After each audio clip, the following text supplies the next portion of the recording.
Hello friends, welcome to my channel. ಈ ಒಂದು ವಿಡಿಯೋದಲ್ಲಿ ನಾನು ತಿಳಿಸ್ಕೊಡ್ತಿರ್ತಕ್ಕಂತಹ ವಿಷಯ ಏನಪ್ಪ ಅಂತ ಹೇಳಿದ್ರೆ, ವಾಯು ಮಾಲಿನ್ಯದ ಕಾರಕಗಳು ಮತ್ತು ಅವುಗಳ ದುಷ್ಪರಿಣಾಮಗಳ ಬಗ್ಗೆ ನಾನು ನಿಮಗೆ ಹೇಳ್ಕೊಡ್ತಾ ಹೋಗ್ತೀನಿ. ಬನ್ನಿ ಮೊದಲನೇದಾಗಿ ನೋಡೋಣ.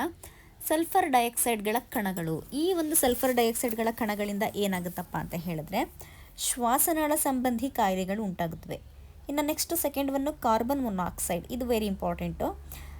ಅಸ್ಫಿಕ್ಸಿಯಾ ಕಾಯಿಲೆ ಬರುತ್ತೆ. ಇದ್ರ ಜೊತೆಗೆ ರಕ್ತ ಸಂಚಾರ ಕುಂಠಿತವಾಗುತ್ತದೆ. ನೆಕ್ಸ್ಟ್ ಕಾರ್ಬನ್ ಮೊನಾಕ್ಸೈಡ್ ಆಯಿತು. ಇವಾಗ ಕಾರ್ಬನ್ ಡೈಆಕ್ಸೈಡ್ ಬಗ್ಗೆ ತಿಳ್ಕೊಳ್ಳೋದಾದರೆ ಇದರಿಂದ ಉಂಟಾಗ್ತಕ್ಕಂತಹ ದುಷ್ಪರಿಣಾಮ ಏನಪ್ಪ ಅಂತ ಹೇಳಿದ್ರೆ ಭೂತಾಪಮಾನದ ಒಂದು ಏರಿಕೆ, ಹಸಿರುಮನೆ ಪರಿಣಾಮ ಉಂಟಾಗುತ್ತೆ. ನೆಕ್ಸ್ಟ್ ನೈಟ್ರೋಜನ್ ಆಕ್ಸೈಡ್ಗಳು ಮತ್ತು ಸಲ್ಫರ್ ಆಕ್ಸೈಡ್ಗಳು, ನೈಟ್ರೋಜನ್ ಆಕ್ಸೈಡ್ಗಳು ಮತ್ತು ಸಲ್ಫರ್ ಆಕ್ಸೈಡ್ಗಳು ಇವುಗಳಿಂದ ಆಗ್ತಕ್ಕಂತಹ ದುಷ್ಪರಿಣಾಮ ಏನಪ್ಪ ಅಂತ ಹೇಳಿದ್ರೆ ಆಮ್ಲಮಳೆ ಉಂಟಾಗುತ್ತೆ. ಹಾಗೆಯೇ ಐತಿಹಾಸಿಕ ಕಟ್ಟಡಗಳ ಬಣ್ಣ ಬದಲಾಗುತ್ತವೆ. ಉದಾಹರಣೆಗೆ ತಾಜ್ ಮಹಲ್. Next ozone. ಈ ಒಂದು ಓಝೋನ್ ದುಷ್ಪರಿಣಾಮ ಏನಪ್ಪ ಅಂತ ಹೇಳಿದ್ರೆ ಉಸಿರಾಟದ ತೊಂದರೆಗಳು.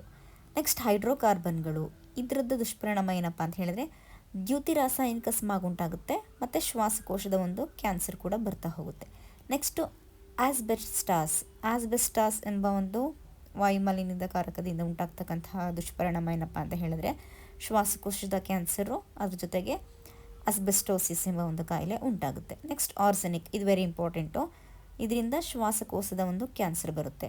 ನೆಕ್ಸ್ಟ್ ಅಲರ್ಜಿ ಕಾರಕ. ಇದು ಇಂಪಾರ್ಟೆಂಟು. ಆಸ್ತಮಾ ಮತ್ತು ಮೂಗು ಸೋರುವಿಕೆ ಉಂಟಾಗುತ್ತೆ. ಹಾಗೆಯೇ ಕ್ಲೋರೋಫ್ಲೋರೋಕಾರ್ಬನ್ ಮತ್ತು ಕ್ಲೋರೋಫ್ಲೋರೋಕಾರ್ಬನ್ಸ್ ಮತ್ತು ಕ್ಲೋರಿನಿಂದ ಉಂಟಾಗ್ತಕ್ಕಂಥ ದುಷ್ಪರಿಣಾಮ ಏನಪ್ಪ ಅಂದರೆ ಕಂಪ್ಲೀಟಾಗಿ ಓಝೋನ್ ಪದರದ ನಾಶ.